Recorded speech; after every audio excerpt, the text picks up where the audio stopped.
Allah never said believers don't feel desire. He said we learn to handle it. And there's a difference between those two things that matters. The Nafs works on urgency. It wants now. It wants you moving, reacting, giving in before you can even think. It lives in that split second before you've even decided. That's why temptation comes in the gaps. When you're scrolling, when you're alone. The Nafs knows exactly when to strike. And here's what I need you to understand. Your Nafs applies pressure. But pressure only works when you react immediately.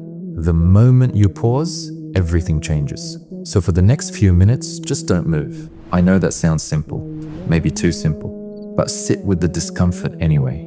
Let it feel awkward. Let the urge pull at you. Let it try to convince you this time is different. Then watch what happens. The urge peaks. It feels overwhelming, unbearable even. And then it drops every single time. Allah designed it that way. It's built to fade. Every time you do this, every single time, your nafs learns something.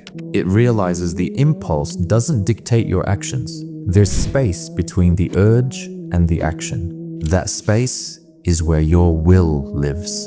And over time, that space grows. The urgency loses its edge. The nafs starts to hesitate before it pressures you, because it's learned you might actually wait it out. This is how change happens. Interrupt the pattern. Prove to yourself that you can. Let the moment pass. That's all. Just let it pass. What we just did helps you delay. But if you want fewer urges to begin with, watch my video on the Islamic way to desexualize your brain. Assalamu alaikum.